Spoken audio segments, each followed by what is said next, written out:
Here comes the, here comes the, here comes the. Y'all don't really want it like. Here comes the, here comes the, here comes the. Y'all don't really want it like. Here comes the, here comes the, here comes the. Y'all don't really want it like. Here comes the, here comes the, here comes the. Y'all don't really want it like. Here comes the, here comes the, here comes the. Y'all don't really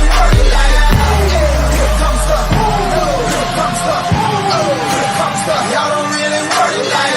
Here comes the, here comes the, here comes the. Y'all don't really want it like. Here comes the, here comes the, here comes the. Y'all don't really want it like. Here comes the, here comes the, here comes the, here comes the.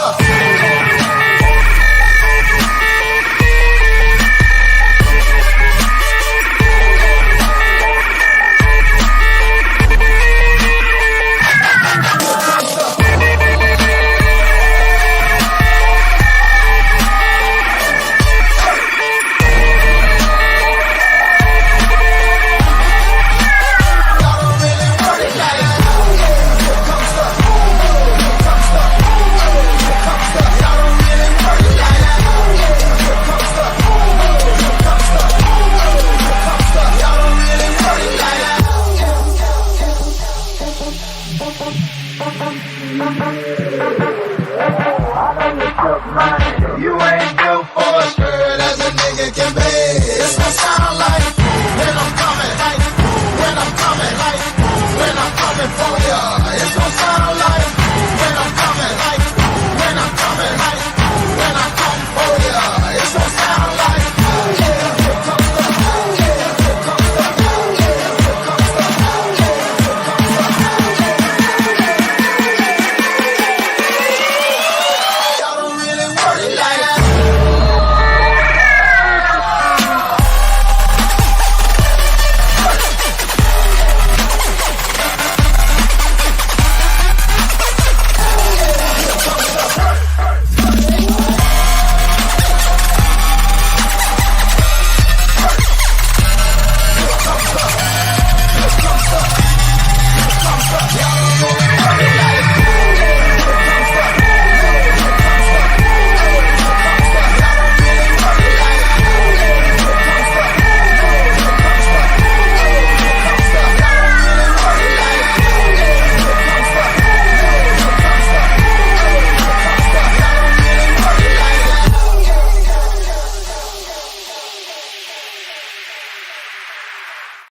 What is going on, everybody? Happy Sunday. Excited to have you guys with us. Thank you so much for stopping by. This is the Gridiron Gang. It's week 4, gentlemen. Excited to have you guys here. That is Shaggy Betts. That is Vsauce. That is Jess Sook. My name is Sweatpants Jesus. So stoked to have you guys here right here on the Betting News Network. Boys, it's week 4. Holy shit, it's week 4. I can't believe that we are a little bit almost over a quarter of the way through the NFL season. It's insane. It's going by quickly. It's almost the end of September too. Woo! Crazy shit. But thanks so much for stopping by, chat. Excited to have you guys here. Excited for a big day of football in front of us. And can we just all say real quick, the Tennessee Titans do not play football today. Thank fucking God. They do not play football today. You guys don't have to hear my bullshit about the Tennessee Titans today. You can't get away from it, baby. No, you can't get away from it. That's sick. It is. This is about the only sick thing that we own right now. But that's okay. Chat, thanks for being here. Hope you guys are enjoying your Sunday start to the day. Let's get after it. We're going to go through the entire slate, break down everything. We've already got a bunch of scribbles. We've been talking a lot about these games all throughout the week, but there's a lot of injury news. A lot of line movement has happened. Landon, they're on a bye next week, so you don't have to hear my bullshit next week either. Wow. Christmas came early for you guys. I know you're so happy about it. Boys, before we get into it, how are we doing today? Ready to rock and roll? Yes, sir. Sunday's upon us. Ready for some football. Still waiting for that coffee to kick in, but I'm sure it will any minute. Oh, yeah. You guys are going to get soaked like this in about 10 minutes. That's how that's going to go. Master Sauce, how we living? The Packers are playing. Life is good. I bet the Titans this week for some fucking reason, but I'm ready to be hurt. We're going to talk about the Titans. We're going to talk about it. You said it. We are going to talk about it tomorrow, so maybe we'll have you on Betspresso tomorrow. You and I can convince Colby and Shaggy to bet it with us as well, but we'll see. Fun day in front of us, guys. As always, drop your favorite plays in the chat. We got a big show in front of you. We're going to talk about some studs or duds and from fantasy perspective, and then we're going to go game by game, get you guys ready to rock and roll into this beautiful slate. We all have plays that are already out there. Go follow on the Twitter machine. Go check it out at bettingnews.com as always. And as you guys know, this is brought to you by our sponsors at BetOnline. Get involved with BetOnline more and more. Chef actually put out his play yesterday, and he got a passing yard prop for the Clemson quarterback. Yep. It was 254 and a half yards. He had 255. All other books, the line was 255 and a half. Yep. So CLV, get involved. Line CLV, shop. baby. Line shop, always. But get involved. Go check out the QR code in the top corner of the screen. Get $10 dropped into your account. You guys know the deal at this point. Hooked so hard. I know, Kadar. It was a painful hook. But chat, as always, continue to drop your plays. Get involved. And we're going to bring you guys up throughout the show later in the show today. But we've got 4 of us up here, and we're going to rock and roll with you guys. Boys, you guys got anything else to say before we dive into play some stud or duds? No, let's get after it. Mm-hmm. Sunday is here. Kev knows the vibes. Hell yeah. Kevin Dees knows the vibes. Last thing, we have a new mug because the graphics department, man, sometimes they just get a little frisky they just get a little frisky in the department. That did keep smoking grass, and he's just up late at night doing his little thing, like one of those like Geppetto in his little workshop. I've had a couple meetings with him, and I can confirm that he's a psychopath. But he makes some cool shit. So we got a new football mug. We're going to give away one of these bad boys on the show. Go check it out in the store if you guys want to get involved as well. But just for hanging out with us today and talking football, one of you guys is going to walk home with one of these bad boys. So stick around. We will give it away. If you're watching us on Twitter, we appreciate you. If you're watching us on YouTube, we appreciate you. But to win, you have to be with us on Twitch. And boys, I think we've like 2 followers away from 2K. We're really close. So if you're not involved with us on Twitch, come and hang out with us on Twitch right now. Okay. Just before we move on, I just wanted to answer G's question. I have to say that name. I'm sorry. But I have one father. I have just one father. But Me. G, I love Higgins today. I actually wrote about him over at Betting News. I'll post the link below in a second. But I love his fantasy outlook today. I love him to get in the end zone tonight. I think he hits his receiving prop as well.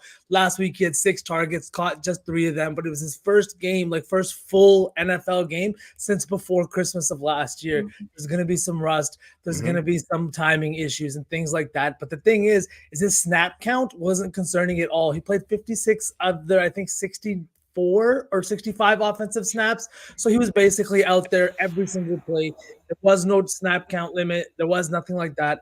I think that him and Joe Burrow get a little bit more on track this week with another week of practice. But I think that he's a start for me this week. I like all 3 Bengals wide receivers today. It's the fucking Panthers, boys. I like Higgins a lot. Also, W Glad Glass. I'm finding the end zone. Fuck yeah. What's in that glass? It looks like a fucking that looks like Aperol Spritz. Aperol Spritz, yeah. It looks like a Negroni. Is that Negroni? What is it? It's already week 4. I don't know how the fuck we got here so fast, so I had to whip out the fanciest of glasses. You got a Negroni with a splash of Prosecco in it. Start the day in it. Right. If I could do these accents, SPJ, you would never know what my real voice sounded like.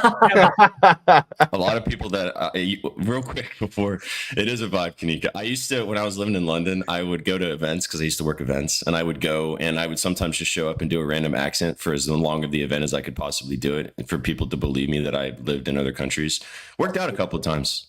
That's so jokes. I would do that all the time. Worked out with. What if we've never heard his real but, voice?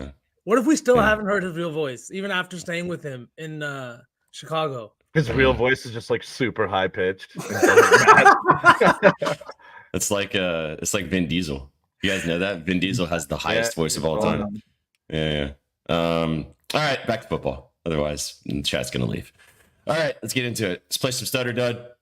The number 3 ranked quarterback today. A big matchup in the afternoon slate as the Cardinals take on the Washington Commanders. Number 3 ranked on ESPN is Kyler Murray. So chat, drop what you guys think if he's going to be a stud or a dud this week. As you can see last week against the Rams, pretty good day, 21 and 34, 207 yards, a touchdown, an interception, five carries for 45 yards. Boys, what do we think? Do you think Kyler's going to live up to the hype against his former coach as well, against Cliff Kingsbury, the offensive coordinator for the Commanders? Or do you think he's going to dud it out? What do you guys think? I love this. I think that he's going to have a great game. We've seen the Commanders through 3 weeks allowed 9 passing touchdowns. 9 passing touchdowns. That's an average of 3 passing touchdowns per game. I think the next highest team is just 6, right? In a league and in a year that we're seeing passing touchdowns go way down, passing yardage go way down, this Commanders defense has been giving it up through the air, and somehow they're still 2-1. I think that, again, this is going to be another high-scoring game, and Kyler's shown that he's been fantastic this year so far. His connection with Marvin Harrison Jr. has been great, and I think, honestly, this is what sleeper pick I've got to. I think Dortch gets in the end zone today. So I think Kyler Murray's perfectly capable of 2 passing touchdowns, maybe even running one in himself. Speaking of his running, that's why he's always a stud for me. When you can scramble on the ground and it's fantasy, and it's a quarterback that can run, you're winning weeks. So Kyler for me is always a stud. Got to go with it. I think at home, coming off the loss to Detroit, he's facing a much easier defense than the Lions presented last week. So I like Kyler to bounce back. Number 3 in the league might be a little too high for him this week personally, but I still think he's going to be a stud and he's going to show out. I like the Cardinals to get it done, and I like points in that game. Points. Yeah, both offenses definitely looking pretty sexy right now. The Commanders at plus 3.5 are still staring me in the face just from how good they looked last week, but it's a rookie quarterback. You know, you can't fall in love too quickly. Interestingly, Jaden Daniels was number 5 of the ranked quarterbacks. So we got 2 guys that should be running around a lot today and making some plays. But I lean stud too, purely for what you guys said, what he can do on the ground. And he's looked really good to start the season. And like I said, before we move on, he's playing against his former coach, Cliff Kingsbury. Cliff Kingsbury came out this week and actually said that he loves Kyler still thinks that, you know, a lot of his coaching. Yeah, 100%. Right. NZ's doppelganger definitely thinks that. Yo, legit. Holy shit. NZ's doppelganger. Yeah. Picked up on that. Not too I never even thought of that, but now I can't unsee it. Oh, it's legit. It's totally legit. If Mac Miller and Cliff Kingsbury made a little love child, it's NZ. Speaking I want to know of who's older, NZ or Cliff Kingsbury now? Because if he's NZ. I think it's NZ, yeah. I think NZ. Oh, that's funny. All right, speaking of on the grounds, let's go to the Rams game. Oh, no, Cliff's 45. Wow. Yeah, looks good for He's 45. old. Wow. Mm-hmm. Yeah. Good for him. So just Cliff by a few years. Number 5 ranked running back this week, Kyren Williams. Last week, good day on the ground against a very good 49ers defense, 24 carries for 89 yards, found the end zone twice on the ground, 2 catches for 27 yards, another touchdown through the air. The Rams are 3-point underdogs against the Bears today. And he's projected to have a good day on the ground, even against a pretty good defense. Boys, what do you guys think? You guys like Kyren today? I don't know, boys. I don't really have a read on this. I'm kind of a Shaggy. Yeah. Mm-hmm. Dud, and I'll tell you why. The Rams are beat up. Playing. Hey, Mom, how's it going? What's up, Mom? Hi, Shaggy's. Hello, Mama Shags. All right. Your husband won a mug yesterday. Well, all right. First off, Rusty, I never said 45 was old. Let's just get that out there. All right. Starting off there, but. Kyren, I think he's going to be. Yeah, see, now that his mom's here, he's getting all straight and correct. Cover my butt a little bit. I'm actually on the under in this game, in the Rams-Bears game, under 41.5. I'll talk about it in a little bit. But the injuries on the Rams' offensive side make me a little weary to call Kyren a dud just because I think he's going to get his number called plenty. However, the bright spot of the Chicago Bears team has been their defense, without a doubt. So it's a tough defense to play. They got to go into Chicago as well against the Bears rushing defense. So I'm going with dud just because I don't see there being very many points in this game. Mm-hmm. However, I do think Kyren is going to see plenty of touches just with the workload he's going to have to give the team. I was surprised that he was number 5 because of him just not having a lot of yards so far. Right. But I think, like you said, because of the volume, he's bound to score a fucking touchdown. But the Bears defense is top 10 in the league. I mean, they have a good, that's like their kind of calling card at this point. I lean kind of dud too, but I did actually put his 2 touchdowns in a little cheeky lotto just for the vibes, because who the fuck else is going to score on this offense? Yeah. I mean, last week against the Niners, he had 3, as you can see on the screen. Right. So, But I'm still scared of it because we've seen it. The Bears defense can win you games. It's the only wins that they have over the last couple of years. It's the Bears defense. And I honestly think that their offense is getting better. I think Caleb Williams had 363 yards last week. One of the interceptions was his fault, sure. One of them, I'm pretty sure, was a tipped ball, but it wasn't hit on him. And turnovers are going to happen. I'm not a big guy that's like down on turnovers, but I think the Bears are going to have a big game this week. So I'm not big on Kyron Williams. I don't know if he'll even get the volume that you'd want to see from a team that's kind of leading. You know what I mean? That's my only concern here. Would you touch his 20 rushing attempps? No? Is that what the line is? Yeah. If I'm taking anything, it's a touchdown. That's it. It's I think I lean dud pretty much. All right, let's swing to the last one. I know, right? Breakout performance from Kyron Williams today, chat. You heard it here first. Sorry if you're playing against him in fantasy. You guys should know this by now. This is like the third year of Gridiron Gang. If we all hate a player, you must bet him to have a career day. Lamar Jackson proved us wrong so many times last year. So many times. Hello, Sheffrey. All right, last one. Wide receiver. Shags, keep it together. Number 2 ranked wide receiver, Rashee Rice. Has been awesome for the Chiefs so far this year in the afternoon slate against the Chargers divisional matchup. Last week, 12 catches on 14 targets, 110 yards, and a tutty. Shags, you can kick us off here, brother. Do you think that Rashee's going to show up today against the Chargers? I mean, I think the whole offense is going to show up personally. I've actually got a prop in this game, a pass catching prop, but it's not Rashee Rice. I'll get into that here later. I mean, this guy's been getting 2 of every 3 targets thrown his way, on this Chiefs team. He is just blowing the other receivers out of the water in terms of workload. And I think it's because a lot of teams have schemed for Kelsey. They're seeing more double teams, more focus that way. It's opening it up for number 4, and he is just blown away every opportunity. So with that in mind, I do think the Chargers are going to have to shift that attention a little more to Rashee Rice in this game personally. So, I mean, he's not going to be a dud. Is he going to be the number 2 wide receiver on the board today? Probably not.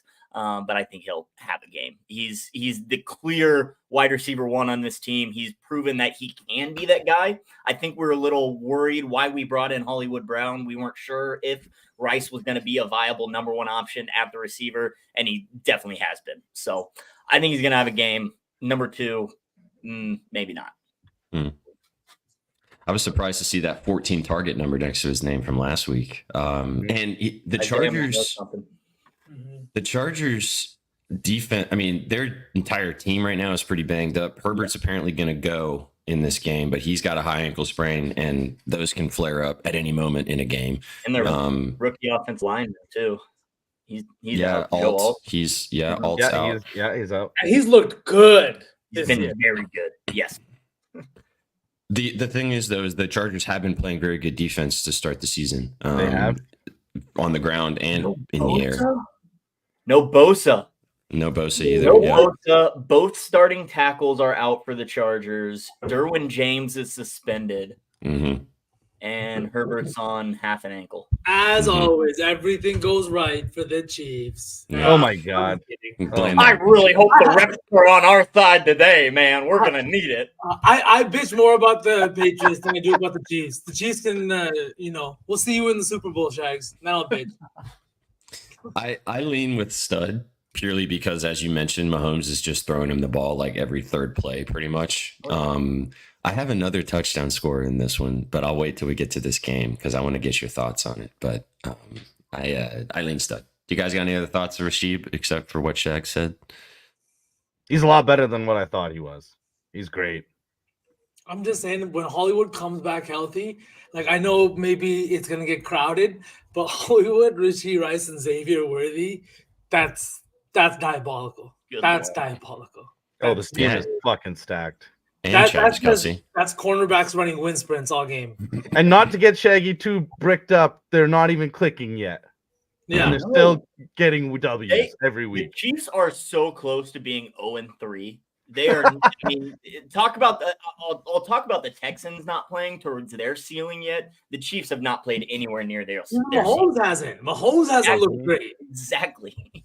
It's so crazy that there's so many teams that are either 3-0, 2-1 at this point, and you look at some of their games, and this is gross. Move on. Gerald, you must be a riot to hang out with, brother. He was a Patriots fan, so trust me, he was in like Shag's You had your for a time. very long time. You had your time. And now he's salty. Move over. All right, let's move on. Let's talk about this week. But before we talk about this week, so Guy threw this on you. Can you do the giveaway? Are you down to do the duckies? Yep. Just give me that was the face of I'm not ready, but give me a second. Harold, the Isaiah Likely call was correct. I'll just say that. Dude, that was the most correct call in the world. When Lamar came out and he's just like, I think it was out of bounds. It's like, bro, shut up. You're saying you don't know football. There's a literal line right there. Like that's like when KD fucking hit that 3 and his foot was on the line. That's like saying, I think it was a 3. Like, no, it wasn't. Mm-hmm. There's proof. It's also the pass interference was anyway, we've talked about this a lot. There it's very close to being 0-3. I'll agree with that. Very close to being 0-3. It's always one moment. Drop a dub. Oh my god, look at all these people. Look at all of you guys in the Twitch chat. One of you beautiful people is winning a football mug. Let's get to it. Bing bong. Ready? Let's go. We made it 5 minutes.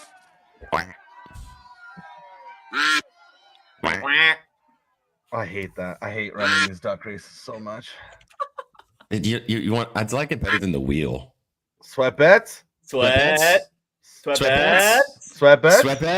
Sweat bets. Oh. Sweat bets. Ron was so close. Sweat bets. Drop a dub. So we know that you are here and you're real. Please and thank you. That doesn't sound like a bot name. That sounds like a real name. Yeah. For real. Sweat bets. Can That we get a sounds sweat like bets? a real boy, Geppetto. I'm a real boy. Did you watch Pinocchio? That's like the second Geppetto reference you've made. That's too many Geppetto references, to be honest. It's too No, many. but see, this one fit because I'm a real boy. The last one fit too. I'm just saying that it's a random 2 Geppetto references in the last 10 minutes. Reference Culture, the man. whale next. Culture. Reference the whale next. That whale terrified me as a child. You got a whale bet. I Yeah, actually I'm blocked that part of the story out, to be honest, because it literally scared the shit out of me. Look, you're gonna have to do the day race again because I'm not seeing sweat bets, unfortunately. All right. Starts in 5 minutes. Man United, Tottenham under 3.5. Pay the juice. -128. Bang bong. I know Gerald's on that, or he's on something in that game. He loves betting early morning soccer before the football slate kicks off. He just loves early morning betting. Yeah. Bohannon's here. We love that. Nelly knows. Nelly knows. Over and over again. Run it, Suck. Let's do it. Who's gonna win? Who is gonna win? Oh yeah. Oh, we'll get into it, Nelly. Don't you worry. Oh, it's so close. It is close. No Derwin James. Ron? Ron? Oh, who the hell is this? Who is it? Redhead. Redhead! Out of nowhere! It's because he had the scuba gear. Yeah, I was gonna say. Redhead, are you still here? Now They you gotta were stick here. around. They Jags said has something plenty about to say about NBA. that. They just were here. Yeah, comeback kid. There you go. There it is. Welcome. Let's go, Redhead, congratulations. Welcome back, man. Glad to have you here. You want a mug? Football. Send us a DM on your betting news on Twitter. We will get in touch with you and we will send you your mug. Thanks for being here. Appreciate you. Chat, you can go buy one as well if you'd like on the store. Go check it out. Get involved. Football. All right, boys, let's dive in. Let's talk about this beautiful slate in front of us. Chat, as always, as we go game by game, if you have a play or a question or something you want to ask while we're talking, or if you have a play you want to mention, drop it in the chat. Get involved. Love to see it. All right, let's do it. Let's run it. Oh, did I hit share? There we go. Bam. All right. Starting to talk. Falcons Saints. Yep. Oh, this line, brother, has just jumped all over the place all week long. It's been a pick 'em, and that was 3 literally an hour and a half ago. Now it's 2.5 again. Falcons at home, divisional matchup. Saints, Kamara and Olave are playing in this game. They're both banged up still, but they are both giving it a go. Olave with a hamstring, Kamara with a rib issue, but they're both going to play. Falcons don't really have any major injuries, I don't think. I think they're kind of rolling with everybody in this game. Boys, what do we think from a side game perspective in this game? You guys got any leans on this one or plays? I know on Friday, Colby and Kate both talked about liking the Falcons. It was closer to 1.5. I think the money line was more like -130 when they talked about it. So they both lean that way. I lean that way as well. I don't have any personal beans on it. But yeah, I would lean with the Falcons in this one. Yeah, I'm with Shaggy and Kobe, and I just think that this is one of those games where we're looking at the line here, and it kind of doesn't make sense with the way the Saints looked the first 2 weeks. But then last week, we kind of saw that offense come back down to earth against a defense I don't think we kind of predicted it to come against. Like the Eagles have been giving it up against the run, and then all of a sudden they hold the Saints offense that have been putting up 40 and 30 some points to 12, right? That's what they finished with. And Yep. it was just a really, really weird game for the Saints. And now you're getting a Falcons team who's honestly, over the last 2 seasons, the one thing they've been able to hang their hat on is defense. The secondary has been fantastic. The front seven is good enough to kind of hold other teams. And Kirk Cousins is maybe kind of finding his flow with this offense with Drake London a little bit. And, you know, we saw that game last week. I think this week we see another one at Mercedes-Benz Stadium. Was it last week that they retired Arthur Blank, or he got into the Hall of Fame or whatever, right? And then they lost, yeah. Yeah, I mean, why were you doing that against the Chiefs? Like, that was stupid. I thought that last week too, right? Come on, like, really? But I think this is one of those games where they're going to get a little bit of a revenge against a divisional opponent. But I lean with the Falcons. I have them in a parlay or two on the money line, but that's all I'm taking. I didn't like a side in this game. This line was a little fishy and a little sus, and it's moved so much throughout the week, man. And I just didn't know which way I wanted to go with this one. But I did take a prop in this game. I had to wait because we didn't know for sure if Kamara was going to play. But the Falcons have one of the worst rushing defenses in the NFL. They're 28th in yards allowed on the ground. They've been getting gashed up since the start of the season. And Kamara's been awesome. Maybe his rib injury flares up and this ends up being a donation. But if he ends up playing full snaps and gets a full amount of carries, the 63.5 yards to me is just way too low with what we've seen so far from Kamara to start the season against a bad rushing defense. So I took a stab. If he ends up kind of getting banged up and not playing full yards in this game, but the Saints are going to want to control this game, especially on the road, divisional matchup. I got a little bit of CLV on the yards number, but I think that if Kamara, again, if he doesn't get banged up again and this injury doesn't flare up, then I think that 20 carries could be on the table and he could maybe flirt with a 100-yard game again. So I like Kamara in this matchup. What you Suk? This is a team that, like, Saints have made you money. The Falcons are a team that you love to watch. Yeah, and I said it on Friday. This might be a game that I just sit back and enjoy because I weirdly like both of these squads. But I do have one play. I just pressed the buttons while you boys were talking. I'm taking Drake London, 5 receptions, little juice, -160, but he's got a great rapport already with Kirk Cousins, seeing a large target share, and he's got 12 receptions the last 2 times out. I think he continues. That's why you're seeing that fully juiced line. I like it at 5. I think he gets 6 or 7 receptions today. Go chat. What up, buddy? Appreciate you being here. Anything else on this one, boys? Any other thoughts? I hope a lot of people have to be banged up for fantasy purposes, but other than that, no.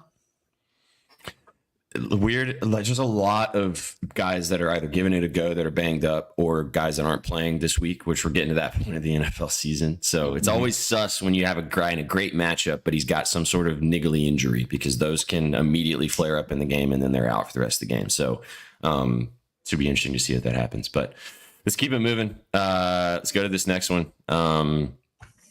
Colts, Saints, another line that's moved quite a bit throughout the week. Yeah, gross. Sorry, Colts, Steelers. My bad. I said Saints. Steelers are 2.5-point favorites on the road against this Colts team that's, a little bit all over the place sometimes. Boys, what do you guys think about this one?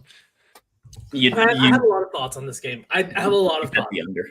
You bet. Yeah, I don't know why the line is this high. The Colts are allowing less than 10 points per game. I think it's like 6.7 or something ridiculous like that. They have the best defense in the league. TJ Watt is a absolute menace. I can't remember the last time a defensive end was winning football games. Can you guys what the fuck is going on in Pittsburgh?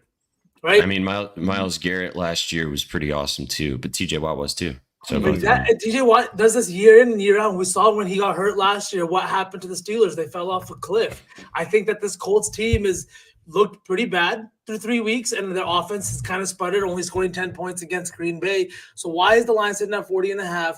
Why are they only 2.5-point dogs? I don't know. It makes me lean with the Colts. As stupid as that maybe sounds, it makes me really kind of lean with the Colts. But instead of taking the Colts, I'm taking Anthony Richardson to get in the end zone this week. He hasn't scored since week 1. Last year, through 3 weeks, 3 full games before he was hurt in week 4, he had 4 rushing touchdowns. If they hope to stand a chance in this game, if Vegas is actually accurate in setting this spread and it's going to be closer than we think, it's going to be because Anthony Richardson is doing it kind of all. He's making a big play and he's doing that kind of stuff. The passing game has not really been there. He hasn't been as accurate. He hasn't thrown over 50% yet this year. So he's sitting at 49.6% completion rate on the year. I just think that it's not there. It's not going to come through the air.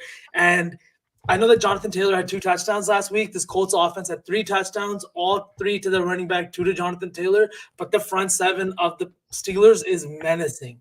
They're a tough group to get through, especially when you've got TJ Watt leading that group up there. I really think that if they're going to make a play, put up some points today, he's going to have to make something out of nothing. And I'm taking his touchdown at plus 140. Ooh.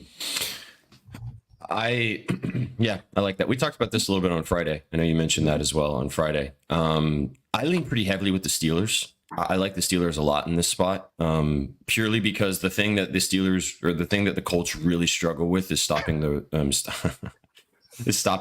ground game. I got a good number on this. This is probably my favorite bet of the entire slate. I got Najee Harris over 63.5 rushing yards. I got it earlier this week. It's up to 66.5. I would still take it there. I think he can have 70 plus in this matchup. No Jaylen Warren for the Steelers. I think that he's going to have plenty of opportunities. He's already had 17 carries the first 3 weeks of the season. The Steelers like to run the football anyway. They don't want Justin Fields to have to throw the ball 25 to 30 times a game. The Colts are not good stopping the run, so I think the Steelers are just going to go, let's just do what we do well and against what they don't do well defensively and hope that works out for us on the road. So I didn't overthink this one too much. I also like him to score a touchdown. If you can get some good odds on that as well. I like his touchdown too. But I went with the yards just because I think he's going to get a lot of volume. But I agree with you, dude. I don't know why this line's 40.5. Which makes me think that maybe the Colts do show up and play some and score some points here, or the Steelers just absolutely dismantle them, and this turns into a little bit of a runaway. But yeah, I like Najee a lot over 63.5. I just feel like books never give away free money. They at least make you put some sweat equity, right? Mm-hmm. Absolutely, yeah, 100%. Speaking of sweating, I'm gonna be sweating this one out, Pat. I'm going with it. I'm sticking with it. If it ain't broke, don't fix it. Once this line gets over 30, I won't play it anymore. But when you're putting it at 29.5, I think he gets there. It's going to be an absolute fucking sweat. But we've seen him be very, very consistent to start the season. And I think we're in his breakout year right now. So I'm just going to be on the bandwagon until the wheels fall off. This is hit every week, and you've talked about it every week. Every week. So don't let that sit swept under the rug, chat. We're going to Snapchat play today? I'll have to mess around, see if I can find something I love. See if we can find a good filter. You should sip on some vermouth and bet Freiermuth. You know what I'm saying? Oh my God. Snapchat plays are 3 for 3, so I got to be careful. Be careful. Just don't talk about it. As soon as you start talking about it, that's when shit gets crazy. Shags, you got any thoughts on this one? I know you mentioned the under. Yeah, if I had to bet this game, it'd be the under. If you forced me to bet the side, I would probably just plug my nose and bet the home dog on the money line. I probably wouldn't mess with the 2.5 personally. If you like the Colts, I'd probably just go with the money line. But unders would be the more confident lean in this play in this game for sure. This is why that scares me, and the additional fact that I don't believe in the Colts. But I mean, that's the part of this that's really, really sus to me. But yeah, SPJ and believing in an AFC South team. It's like oil and water. Oil and water. To be fair to me, the Colts and the Jags this year are making it very easy for me to do that because they're poo poo caca. But so are the Titans, so I can't really. Yeah. This is you and me this week, brother. This is you and me. I've had this sitting in my back pocket for so long. I retweeted it on Saturday because I told myself I'm not doing it, and I looked at it and I was like, I'm fucking doing it again. Speaking of the AFC South, let's talk about him some more. The Texans taking on the Jags AFC South matchup. Jags, I'll let you kick us off because I know you wrote about this game, so get into it. Yes, I am all over this game. Absolutely all over it. 3 bets in this game. Buckle up. We're taking the Texans minus the 5.5, still at minus 115. And then a little prop. We got Nico Collins for 6+ receptions. We paid the juice minus 135. It's up to like minus 150 now. And then 7+ receptions for the kid plus 134. That's now like, I want to say plus 110. Let me see if I can find it real quick. Over 5.5, yeah, for minus 152. If you want to take the receptions, 7+ for plus 129. But point is, it is going to be the Texans. AFC South rivalry matchup. CJ Stroud going back home, coming off a loss, coming off his worst career game as an NFL starter. The Texans all have not covered a spread yet. They have not played anywhere near their ceiling this year. And they are facing a Jaguars team that is a walking corpse. I have absolutely zero faith in the Jaguars after what I've seen for 3 weeks. They do not deserve to be an NFL football team right now. They're trying to dig themselves out of a $275 million hole that they paid Trevor Lawrence with. The Jags just have too many issues. The Texans have not even played close to their ceiling, people. Not even close. I think this is going to be a breakout game for CJ Stroud at home. No Tank Dell on the field for the Texans. That's really why I'm going with Nico Collins. He's been this number 1 guy for Stroud. So I'm taking him to have himself a game today. All over this matchup. Shags and I did not talk about this before we both pressed these buttons earlier this week, but I'm on Nico too. I took his yards, but I like the receptions look as well. And I lean with you too. I think the Texans are going to do some damage today and take it out on the Jags. I would not put the Texans money line as like a survivor pick, to be very honest with you though, because I could see some funky AFC South bullshit in this game, but I lean really heavily with the Texans at home to do some damage. So but I took Nico. CLV there, brother. I know. Well, I locked this in on Wednesday. Yeah. And then he got ruled out for practice on Thursday, and they took all the lines down. And then Tank Dell got ruled out, and he practiced on Friday. And so the line bumped up like 8 yards or something. So I got a really good number on this, but I like it up to 100. I mean, if you look at his stats, I mean, I think he's had 80 plus. Like we talked about this. If his line's under 80, just take it because he's getting hella targets. This offense is very good through the air. It's just kind of a set it and forget it until proven otherwise. So I'm with you. I like Nico and I like the Texans. Boys, what do you guys think? Sook, you want to go first? Anything? I just have Brian Thomas Jr., but obviously, like Shaggy said, this team on the other side of the Jags are absolute buns. So it does scare me to press that button, but I do think the kid is really, really good. And I think that his line is really low. I think it's like 44.5. And I think he's talented enough that 50 yards, if you're throwing him the ball, is pretty easily achievable for him. This could turn into a shootout. I mean, if the Jags come to play. Yeah, you're right. They can't play much worse than they have been. And usually NFL teams that have talents on their offense, if they get beat down like they did last week, they come back with a little bit of, vengeance the week after. So there you go. Texan secondary is not great. I think Trevor Lawrence is going to want to at least come out and, I like the 50. I also have him on my fantasy team, so that would be spectacular for that too. There's 2 touchdown scores in this one that I like quite a bit, and they're both plus money. So the first one is a little bit less sus. Let's talk about that. It's Stephon Diggs. Last week he had 12 targets. We saw Tank Dell go down, and again, he's not playing this week. And I think that the Texans want to throw the ball. In the backfield right now, they have Cam Akers and are beat up Joe Mixon. Neither of those running backs in 2024 are kind of instilling any confidence in any offensive coordinator, any head coach.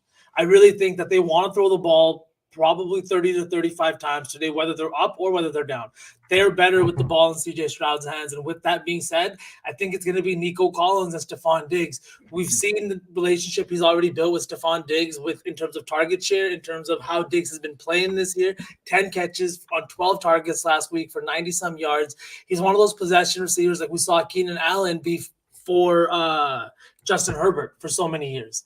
I really like him to get in the end zone today. I think the Texans are going to put up a lot of points. They scored just 7 last week. I think that might be the lowest scoring game of CJ Stroud's career. Correct me if I'm wrong.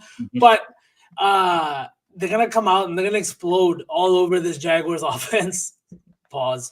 At home. And I think that Diggs is going to get in the end zone. Now, the other touchdown scorer I have on the other side is someone that also hasn't scored since week 1. It's Brian Thomas Jr. I just think that the Jaguars are going to have to throw the ball quite a bit. And the value you're getting here, I think I got it at plus 280 last night. I don't know what it's sitting at now. But I think that there's some great value here for a Jaguars offense that has been really, really bad and everybody's down on. But again, teams 0-3. Again, 0-4 now, it's a little bit harder. Every loss gets a little bit that much harder, and your team wants to win that much more. Look at the Panthers last week. They were 0-2. You bring in the Red Rocket, and it gave this team a different kind of energy, both on the defensive side of the ball and on the offensive side of the ball. Now you're getting a similar situation with this Jaguars team. Yes, they've been bad, but they're playing in a divisional game against a bunch of guys that they see twice a year, and they've been seeing over the last couple of years. Who knows? Give me Brian Thomas Jr. He's the newest guy in this kind of rivalry, and I think he breaks one open for a big one. Let's go. I love that. Mm-hmm. Yeah. I again, my fantasy team would love that for sure as well. That would be spectacular. I think this is an interesting trend that Rusty dropped in the chat, which is, I think, good for people to see. Away dogs, after having a game where they underperformed the spread by 28 points or more, are 31-19-1 ATS against the spread. And the Jags obviously got dismantled last week by the Bills, so they fit the bill for that one. And it is a division game. And as V said, maybe they're desperate. 0-3. There's a lot of, 0-3 is bad enough, but 0-4, you can pretty much kiss your season goodbye. So should be an interesting one. Anything else on this one, boys? Should we keep going? That's right. I think we're good. Chat, drop a dub if you guys are enjoying the show so far. Keep dropping in your guys' plays. We see them in the chat. I know that it's also very helpful for a lot of other people that are listening and watching. So keep dropping your nuggets in there too. We're seeing them. We might even bet them. You never know. All right, V-Sauce. What do we got? All right, Jordan Love. Real quick before you dive in, did you see that Jair Alexander's not playing in this game? Oh no, I did not, but it's okay. Yeah, Defense is telling elite. us that.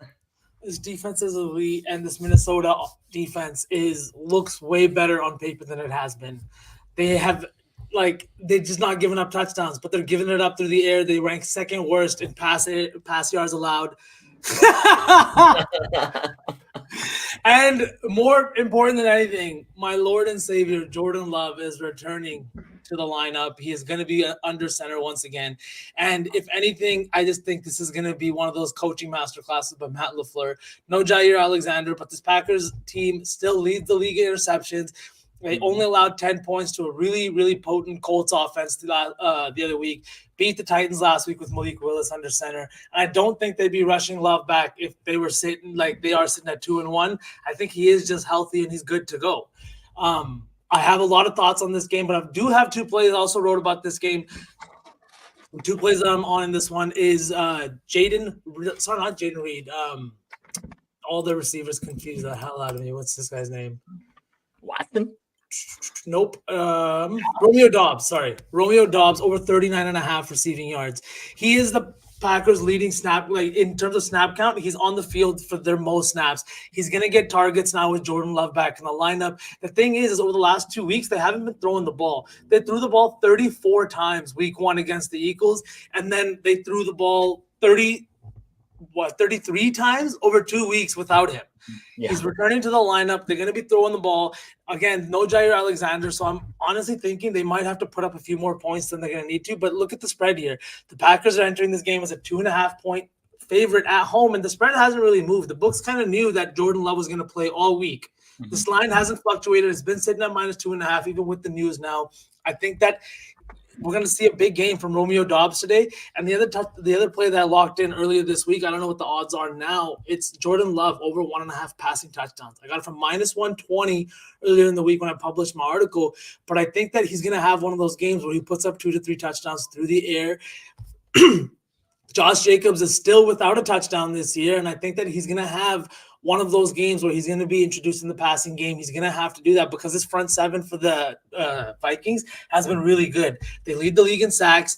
They have all kinds of different defensive schemes and pressures and blitz packages that it's literally confusing the fuck out of opposing quarterbacks. We saw CJ Stroud look lost last week, only putting up 7 points. Now this week, it was Stroud last week, right, that they played? Yeah, beat him 34-7. I think Aaron Jones is probably going to get in the end zone. He is super public today just because of the entire revenge narrative and all that kind of stuff. But if you look at his red zone target share, his red zone rushing attempts, the numbers also support the fact that he'll get the ball there. They've been using him in that context, and I do think that he gets in the end zone. But give me the Packers, man. Oh, also Packers money line. BetOnline A-grade play of the day. They just tweeted that shit out. Ooh, okay. So, I'm not alone. I will say that Betalytics texted me last week and said they loved the Titans money line too. So just just as a thought, Just, put a thing. Damn it. I mean, on that note, I'll just say this. I think it's the Vikings. Skull. I think it's the Vikings. Aloha loves your work, V, and excellent breakdowns, but also Skull. I don't want anything to do with. I don't want to do anything with this game, man. I think it's going to be a fun one. I think that Jordan Love coming back. Is it going to be weird if Jordan Love comes back and struggles and people are going to be like, wow, Malik Willis should go back in the game? No. That's not happening. I know, but they've won the last 2 games he started and he's not looked terrible. And you fear that he's being rushed back, V? No, I'm not worried he's being rushed back. Okay. If they were like 0-3 and he's coming back, then I'd be like they're rushing him back. But 2-1. It's a divisional game, very important. But the thing is, you can go to 2-2 and still be all right. That's what I said. Exactly. What gawk? I said they didn't beat any crazy team. Don't allow him to get under your skin, brother. You wouldn't say daddy, but you said gawk. Oh my god. Oh my god. The line to me in this game makes me think that it's the Packers because the Vikings are 3-0. I know it's in Lambeau, so that is why this is a 2.5 point favorite situation. But the line says Packers to me, but I don't want to bet it. I'm with you. I would think that as well, but I want no part of this game. Side, total, props, nothing. I'm just gonna watch and enjoy. I like everything you had to say, V. So I lean with you, but this is one of those that I feel like you just enjoy. I'm totally okay out here on my island by myself. I'm totally okay with that. It's okay. But just know that we love you in this situation. I love you guys too. And when the Packers go 3-1, I'm gonna be running around the streets in nothing but a cheesehead. Kayshawn, the GOAT, we are going to do, in honor of you and a couple of other people asking over the last few days, today we will do the first Gridiron Gang touchdown parlay. We will all have a touchdown scorer, put it together at the end of the show. So stick around. We will do it throughout the show. We'll all have one to add to the party. So stick around. Okay. V also wrote about a bunch of touchdown scores. Go check it out at Betting News. Just go peep the scripts. Next, another revenge game. Panthers. Bengals. Panthers 4.5 point underdogs at home. The Bengals 4.5 point favorites. This line's also kind of jumped around a little bit. Don't bet this. Don't bet this. I have. Sorry, my dog is just like threw my mic on the ground. That's how your dog feels about this game too, apparently. Yeah. See, dog's with me. Don't bet this game. I have a prop in this game that I like a lot. I know we talked about this a little bit earlier. V also wrote about this game. This line stayed the same, so I haven't gotten any CLV on this one, but give me Chuba Hubbard over 59.5 rushing yards. It's 58.5, so I lost a yard. Doesn't matter. Doesn't scare me. He should get plenty of carries. The Bengals are bottom 3 in the NFL stopping the run. They look a little lost on this team as a whole.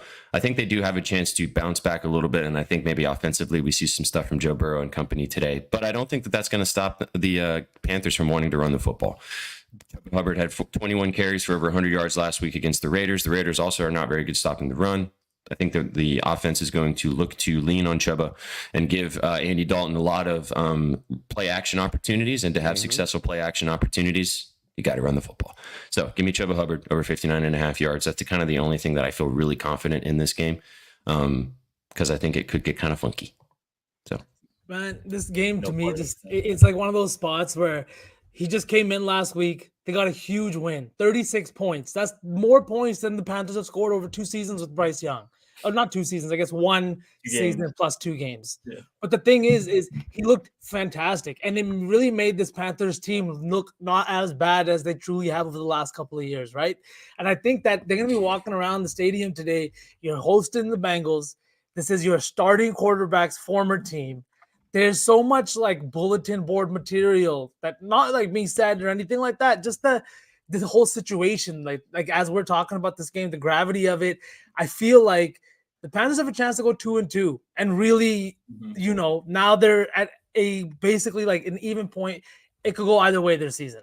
I really think that this is a game's going to be way closer. We've seen the spread come down from like I think -6 and now +4.5. It's super sus to me. It's a super weird game. And the Bengals defense has been unable to stop the run, unable to stop the passing game. They gave it up last week to the Commanders. And I don't see why this Panthers offense looks any worse. Deontay Johnson looked fantastic last week, right? 10 catches, I think he had. Xavier Legette is finally kind of being brought into the fold now that he's got some proper quarterback play. And Chuba last week looked fantastic. I think he had 5 catches on 6 targets. He had 80-some yards, and that's why I'm taking his touchdown this week at +120. He got in the end zone just once last week. He's got 1 touchdown on the year, and honestly, it feels like he should have more. They just haven't had the red zone opportunities, and now with the offense that can actually move the ball and put him in the scoring position at +120. I love Chuba this week. And then on the Bengals side, I am, like I said, on Higgins over 51.5. Peep the scribbles for the full write-up, but I love the Higgins matchup. I think he's going to get brought more into the fold this week and shake a little more of that rust off. But I love Chuba and I love Higgins in this one. I think the Panthers are a live dog. Not going to lie. It is so nice to hear someone else pitch Chuba Hubbard. It's great to hear. I love it. Keep it coming. Wait till we get to the Eagles game. I got some more stuff you'll like. Oh, I have actually a play in this game. I kind of pitched on Friday, so I'll give it real quick here. The second-year guy, Yosivash out of Princeton. The line is just low enough that I'm comfortable taking it. We've seen him get a lot of targets in the first 3 weeks, and I think he's kind of Joe Burrow likes him, and I think he goes to him. The line is just low enough that he can get that in 2 or 3 catches. So like I told you this, I was literally just about to say this too. Take his touchdown. His touchdown is +260 on various books. He had a touchdown last week. He had 2 the week before. He is obviously Joe Burrow's comfortable red zone target. I love his touchdown. I put it in a couple lottos. You can play it as a straight bet too. I like the yards, like you mentioned. He had 50 last week. Definitely getting some targets. I really like the touchdown as a sprinkle. So maybe even get 2 if you want, just for getting frisky. But yeah, for I love this play. 1,500. I mean, for $1, brother, why not? You know, he had 2 against Kansas City, Shags. You know that. Oh yeah. So, boom. Anything else you guys want to talk about for this one? I can't believe we talked about that much of that one, to be honest. To be honest with you, that was a much longer segment than I expected. Bengals win that game by field goal, though, people. I'll tell you right now, Bengals by 3. Shag. Crunch knows how to get to Shags. Right to his heart. I need that Shags there. My Survivor pick this weekend. I don't know if you know this, but Survivor pools everywhere have been set on fucking fire through the first 3 weeks. Yeah, dude, they've been horrendous. Me and Little Shags, 3 entries, we're out the window already. But no, I mean, every pool across the country, whether it's Circas or whoever's, is just literally me and 2 buddies. We go in on 4 entries every year. We won it actually 2 seasons ago, which was wicked. But this year, we lost 1 entry on the Bengals week 1. Yep. And we lost another entry on the Bengals last week. And I can't remember who the other one was. But the only thing that was our saving grace is me talking us off of Baltimore when they lost to the Raiders. That's the reason we have 1 entry left this week. And now it's literally the Chiefs or we die. There's, I think, 26 people left in our pool. That was 568 people. So all these pools are down to like less than 5% of the entries. And Wow. typically it takes to like week 9 or 10 for that to happen. And it's happened in week 3 this year. I mean, the two biggest favorites went down weeks 1 and 2. Three biggest favorites in weeks 1, 2, and 3. Three biggest liabilities. Yeah, that'll do it. Well, what is it? The trend so far to start the season, 5.5 point underdogs or more are like 13-0 and 1 against the spread, and like a bunch of them have won outright. Yep. It's Falcons. all right. Yeah, crazy. All right, let's jump to this game. Bears. We talked about it a little bit earlier, so I think we all kind of have some thoughts on this one. Bears taking on the Rams, 3-point favorites at home. 40.5 is the total in this game. What do you guys think? Mm-hmm. Yep, I actually got the under 41.5 a couple days ago, paid -120 for it. I'm still okay with 40.5 now. I just don't see either offense moving the ball in this game. I think both defenses are the strength of these teams, especially with the Rams all beat up offensively. So I don't think either team moves the ball well. I don't think either team touches 20. So I think it stays well under 40.5. I wasn't going to do anything in this game because the Bears' 3-point favorites just is disgusting. But I really found a prop that I like a lot, and it's Cole Kmet. I got Cole Kmet over 27.5 receiving yards. I booked this last night. This was kind of the last one that I was like, all right, I'm going to bet this. He had 10 catches last week on 11 targets. He had 4 catches the week before in Houston. They didn't have Keenan Allen last week, and he is back this week. So maybe that will pay a little bit of a difference, but I think he had 90 receiving yards last week, 97 yards last week. The Rams are 28th in passing yards allowed. They also allow the third most receiving yards to tight ends. They've allowed about 57 yards per game. I really like Kmet in this matchup. You can ladder it. You can take his receptions too as like a parlay piece. It's over 2.5. He's hit that in the last 2 weeks. And as I said, he had 11 targets last week. So we're not asking for a lot for the 27 yards. I laddered this to 50 as well, which is like plus 300, which I thought was pretty crazy. The defense of the Rams are going to have to pay attention to DJ Moore, Romeo Odunze, and Keenan Allen now that he's back. Cole Kmet can get kind of lost in the sauce there a little bit, I think. And obviously for what we saw last week, and Caleb Williams has found him. Also, tight ends are a safety blanket. And what does the Bears not have? An offensive line. So I think there's going to be a lot of opportunities for Kmet to have a good day. So I like the 27.5. I like that. So for myself, I lean with the Bears in this one. I actually bet the -3. I think the Bears are going to have a good game against a beat-up offense on this Rams team, and I don't think that they're like that good. We saw what happened against the Cardinals, and their like passing defense has been horrendous. They're giving up the most passing yards per game in the league, and they have no answer. I think that the Bears are due for one of those turn-up games. We saw Caleb Williams 360 yards last week, 2 or 3 touchdowns. Rome Odunze finally got in the end zone, and they made some good plays last week. And I think it's going to be a little more of the same this week. This Rams team couldn't stop a nosebleed, whether it's on the ground or it's through the air. The Bears' run offense has been non-existent. DeAndre Swift is averaging 1.5 yards per carry. It's the worst in the league. If you watch him, it literally looks like the dude has no vision running into his own players. He has no idea where the hole's at or where the space is. Rashad White. It's actually disgusting, and that's why now I don't know if Bears insiders are talking about it. Is that Roschon Johnson should be getting an extended look this week? Thing is he had 8 carries last week. He didn't see a snap in week 1, a snap in week 2. Then he saw 8 carries for 30-some yards, average just 3.8 yards per carry. And he's honestly the only running back doing anything for this Bears offense. Now they're playing a Rams defense that has given it up against the run. I really like Roschon to get in the end zone today. And his touchdown is sitting at plus 200, which is really low for a guy who's only seen like 30-some snaps on the entire season. But the thing is last week he saw 32 snaps. He heavily cut into Swift's snap count and Khalil Herbert's. Herbert only saw 9 snaps, and that was mainly in the red zone when they were trying to use a bell cow back to get in the end zone, which he didn't fucking do anyways. Both Herbert and Swift look really bad, so I'm taking Rashawn to get to the end zone plus 200. And then another long shot, not long shot, but touchdown that I like this week is Rome Odunze. He got in the end zone for the first time last week. I think him and Caleb Williams are finding a little bit of a rapport, and we saw what they came out like. There was a bunch of hype, but Odunze didn't really live up to that for the first 2 weeks. Last week, he finally got in the end zone, got over the hump, and just because this Rams team is giving up 30 points per game through the first 3 weeks. So I'm just thinking that the Bears are going to put up some points, and at plus 280, I don't hate it. So I'm taking Rome Odunze at plus 280 to get in the end zone. Let's go. Nice. So, you got anything in this game? I haven't pressed any buttons in this game yet, but I think I will be playing DJ Moore's 5 receptions. It's fully juiced, so I'm going to play it with something else. But we've seen, I think he has 20 targets the last 2 weeks. They're looking at him often. He's the number 1 wide receiver. I don't know if I'd play the yards. I'm kind of scared of that. I just don't know about this game. So I think I might just press the DJ Moore receptions button, but I haven't pressed it yet. Fair. Nice.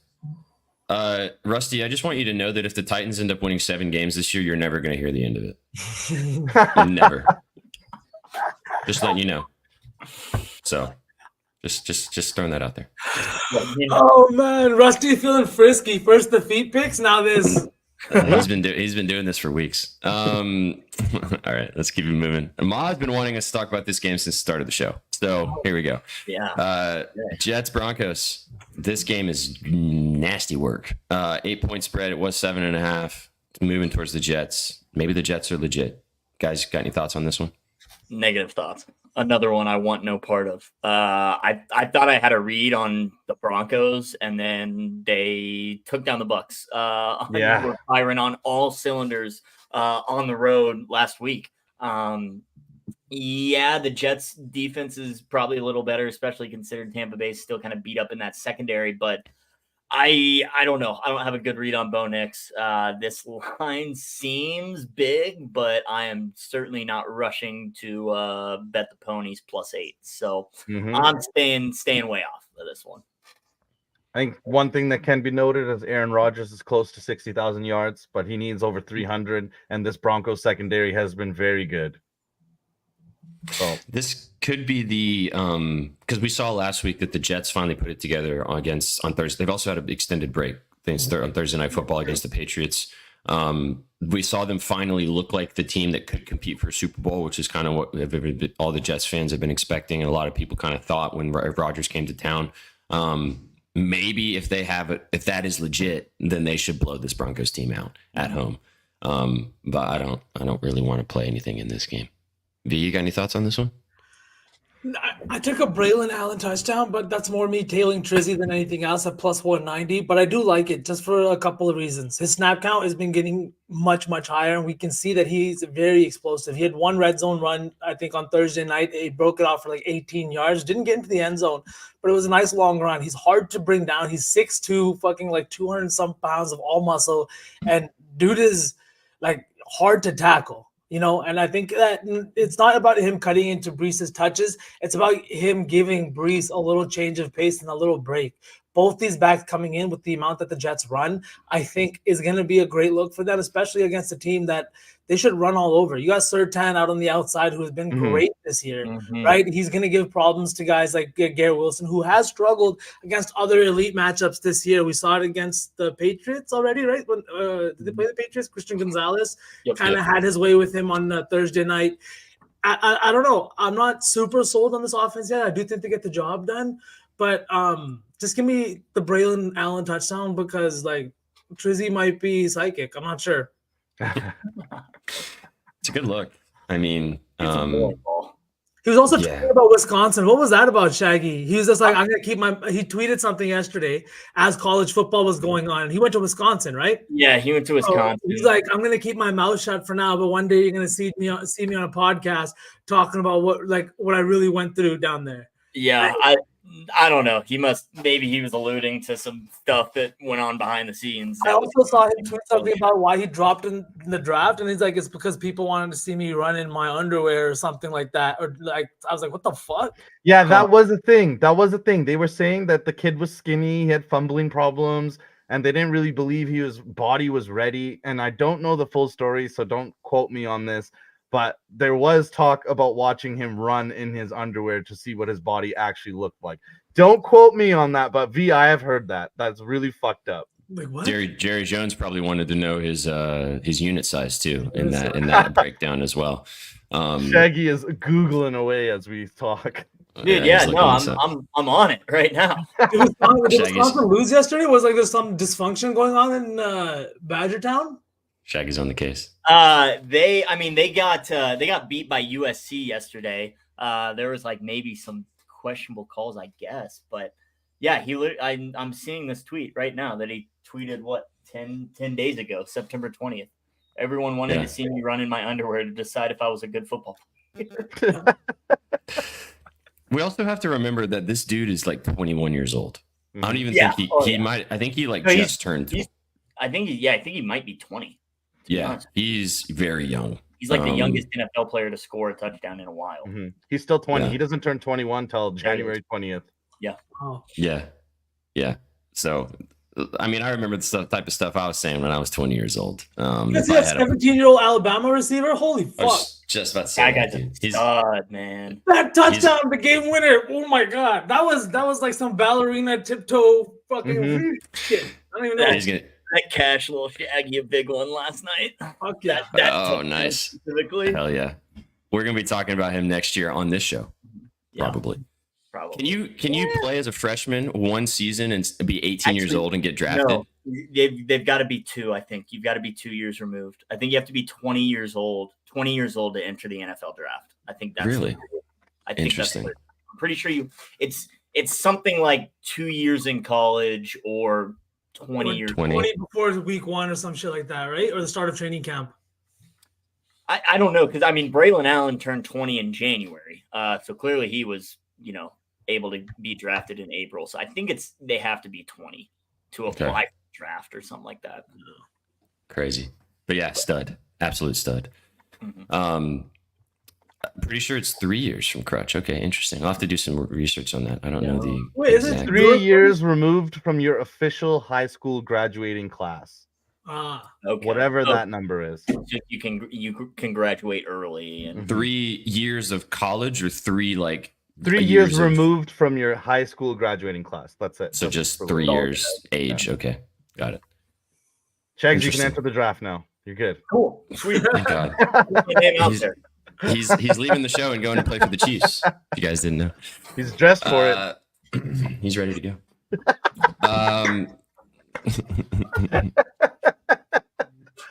Imagine. I'll let's move on. Carson Steele. I don't mind. Yeah, one hit, brother, and you'll be on your fucking ass for a week. Give me the blue tent. Give me the blue tent. Straight to the locker room. Here you go.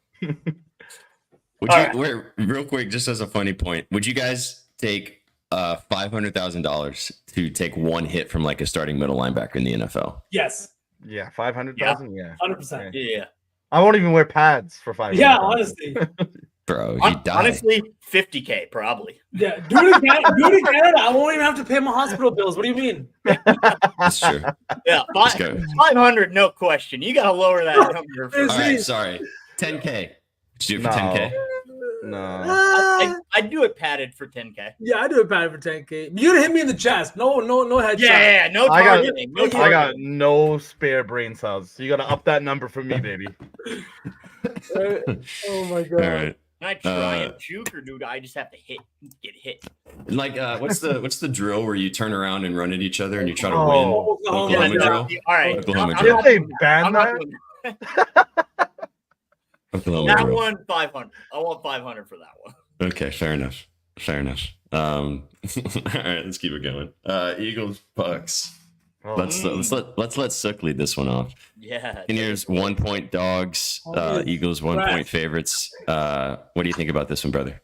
We talked about this on Friday. I'm very scared. I don't know what the team's identity is. We went from week 1 Baker MVP to last week being completely lost and looking at the other side of the field and seeing the Broncos beat us down. I'm just so scared. Mike Evans has not had a good game against this Eagles team for literally years.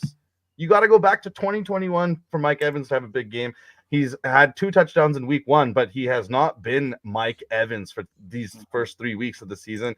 But boys, because I like pain, I went right back to it. This number has skyrocketed up because of the injuries to Bucky and to Rashad White.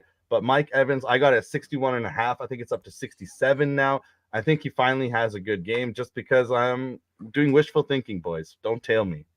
I like it. The Eagles can't stop anybody in through the air, so I don't dislike it. Also, AJ Brown ruled out in this game. He was kind of questionable for possibly playing. Sorry, Devonta Smith. No Devonta Devonta? Smith. Too. Yep. Lane Johnson gone. This is gonna be a tough one. I think they have 2 wide receivers in the game for the Eagles. They have Jahan Dotson and like Paris Campbell's their next guy up, because even that Britton Covey, he's on the IR now. So there's nobody catching passes for the Eagles. I like the Bucks, so I took them in the first half plus a half minus 110. You can see it down there. It's minus 125 now. Do you guys know how many points the Eagles have scored in the first quarter this year? Is it 0? It's 0. They have not scored in the first quarter of the season. They've only scored 24 first half points in 3 games so far.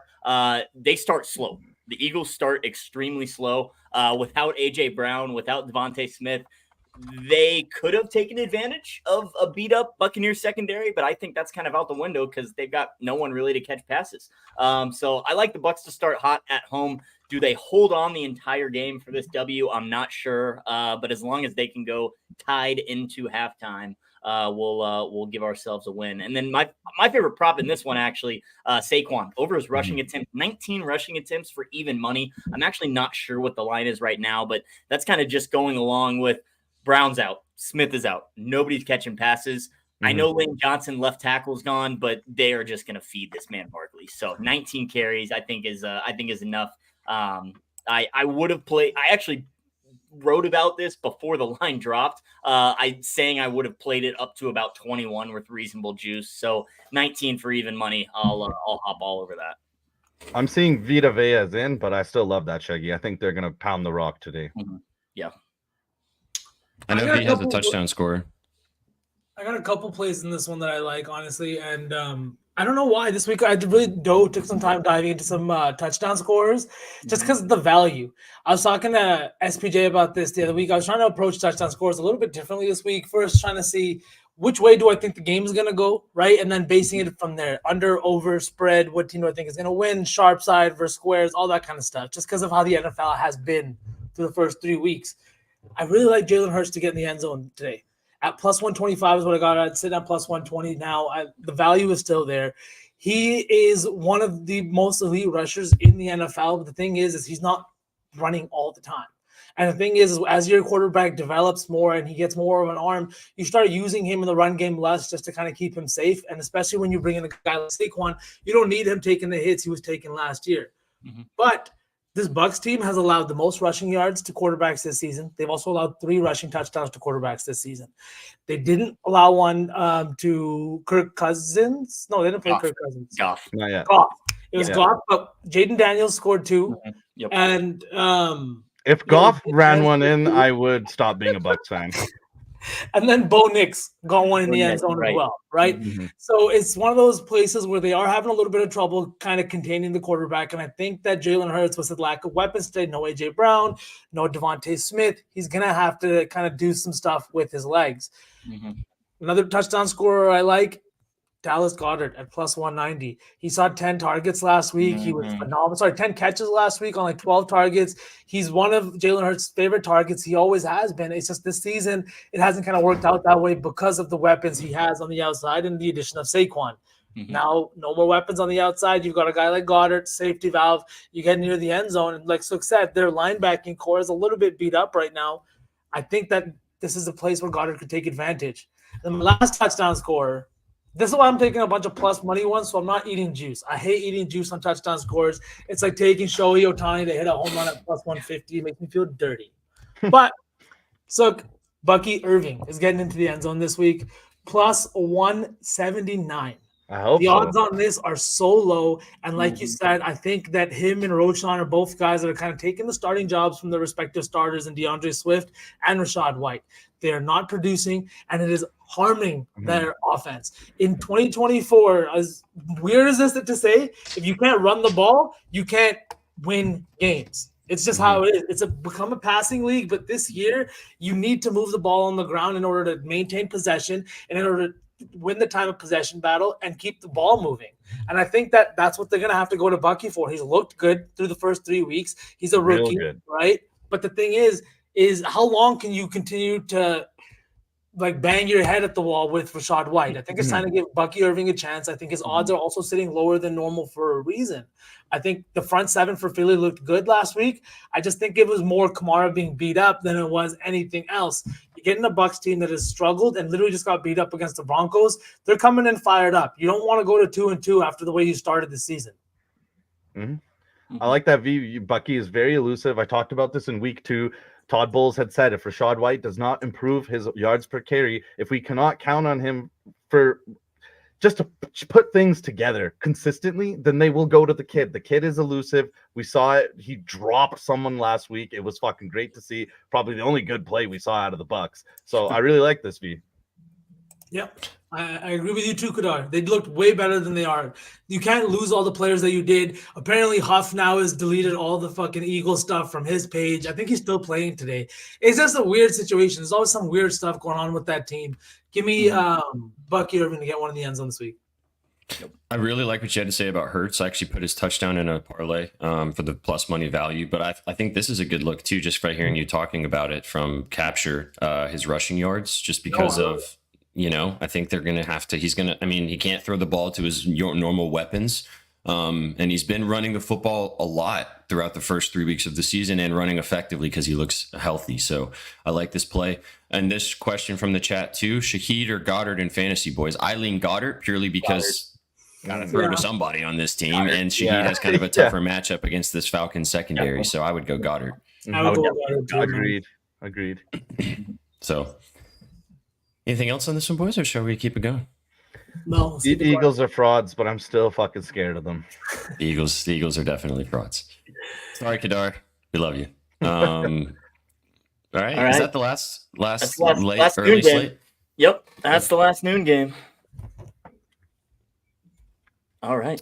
Moving on to the late afternoon slate. Washington Commanders, Arizona Cardinals in the desert. Arizona sitting at a 3.5 point favorite right now. Total of 48.5.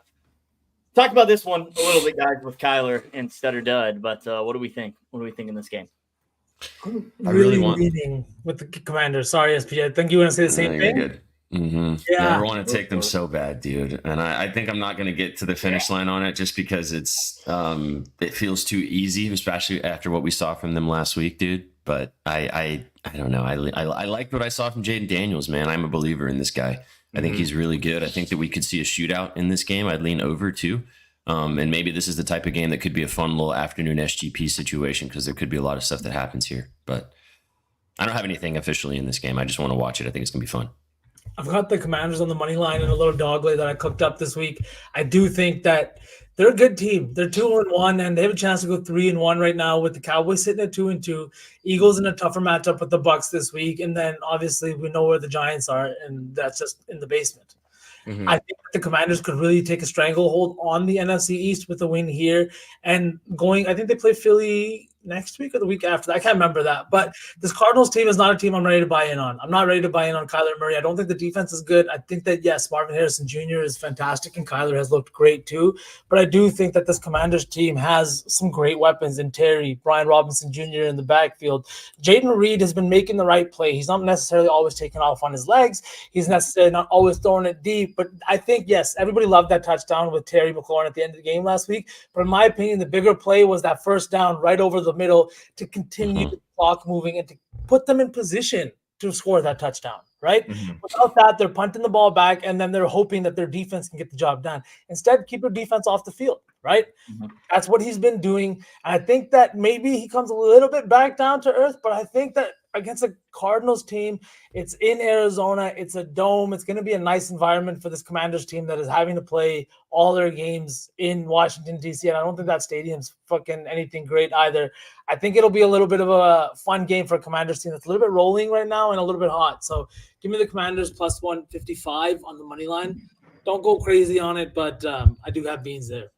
I feel bad for fans of teams in the NFC East, and after this week, you're going to see the Commanders on top, fucking 3-1.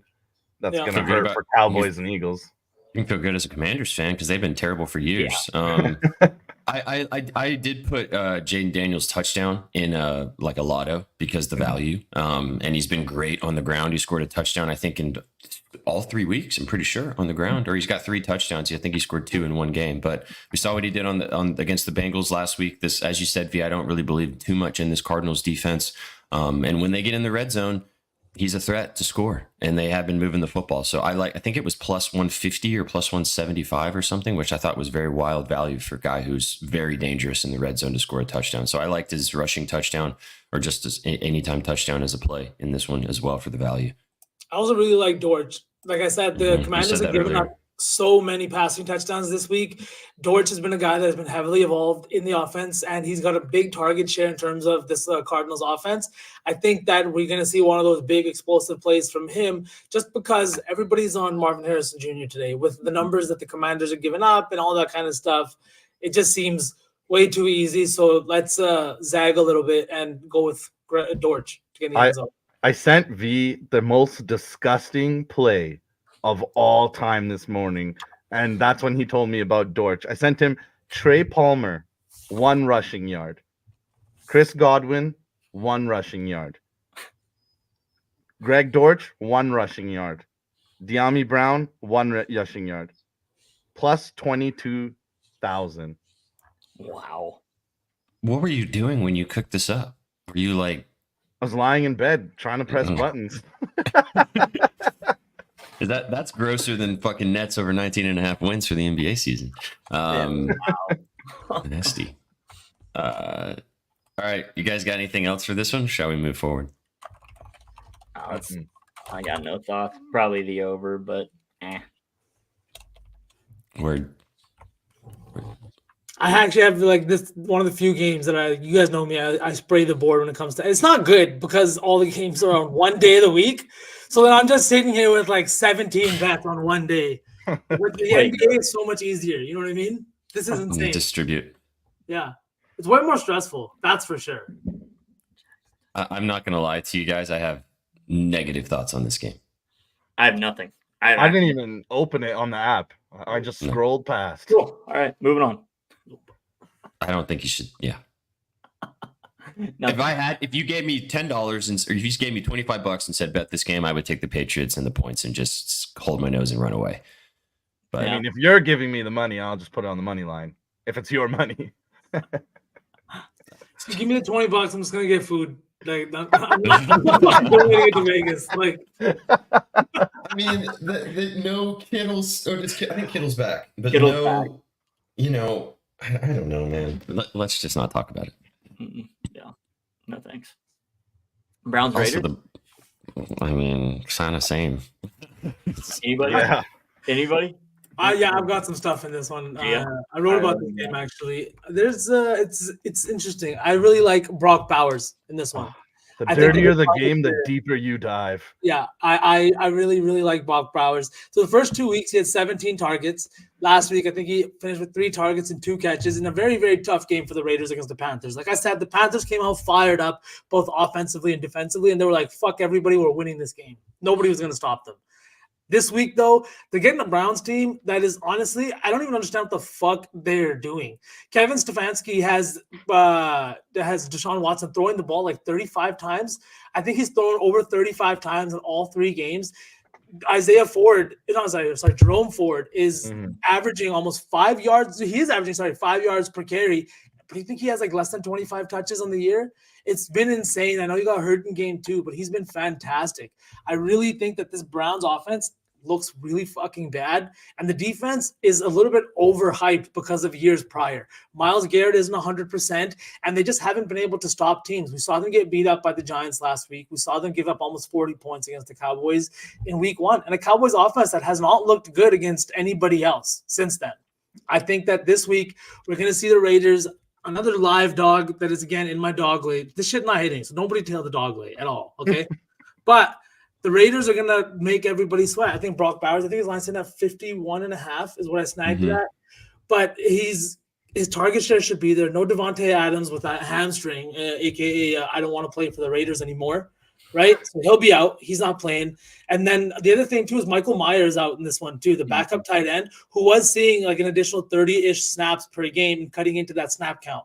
Without him, Bowers is going to be on the field way more. He's going to see a higher target share. And I really think that he gets into the end zone. His touchdown's also sitting at like plus 250, plus 280. I think that he hasn't scored a touchdown yet on the year. He's a rookie. He's getting a lot of touches. Why not? Why not this week against the Browns? And then on the other side, I'm taking Jerome Ford to get in the end zone. Like I said, there's a bunch of touchdown bets today. I'm on either I'm getting rinsed, but at least they're all plus money, right? Can't be mad at that. Jerome Ford's in a plus 170. Like I said, he's averaging 5 yards per carry, and this Raiders team can't stop a fucking nosebleed. Dante Foreman did cut into the carries in week 2, but that was mainly because Jerome Ford left the game hurt. Last week, I think he only saw like 6 or 7 snaps and maybe 2 or 3 carries. It's Jerome Ford's job to lose right now until Chubb comes back. And I really think that if this Browns team wants to fucking win games, they're going to have to get over the fact that Deshaun Watson cannot throw the ball 35 times and be successful. You need to run the ball. It's what they've done year in and year out. It's why they've drafted running back so well. Nick Chubb was there. Kareem Hunt wasn't drafted there, but he played so many years that he played very well for this team. I could go back even farther than that. Trent Richardson, another great running back that played for them. Now you've got a guy like Jerome Ford, another dude who's averaging 5 yards per carry. Feed him the ball. Let him get into the end zone. Plus 170. I think it's really interesting because you're just listening to you talk about Deshaun Watson throwing the ball 35 times a game. His passing attempts is over 31.5 for plus 100. And he has 37, 34, and 45 pass attempts in the first 3 weeks of the season.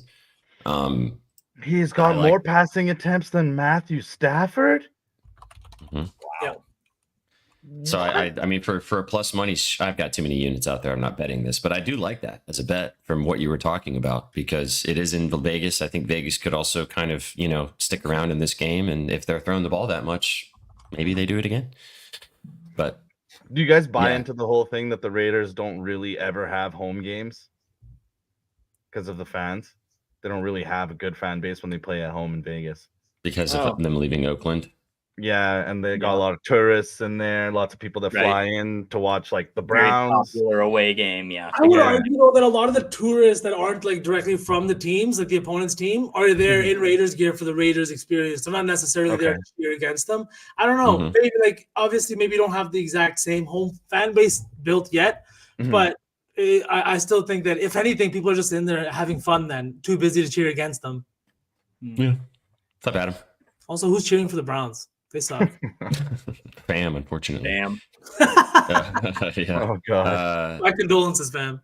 Yeah. All right, let's keep it going. We got 32 minutes until the slate starts. We've only got a couple more games in the afternoon slate to get to. So let's go to Mr. Shaggy Pets and the Chiefies. Talk to the people's Jags. They've been waiting so patiently for this one. They want to know. Is it Kelsey D? Let's go. Come on, guys. Are the Chiefs going to cover this spread? I don't know. I really don't. Probably not, if I'm being completely honest with you. Are the Chiefs going to win this game? Absolutely.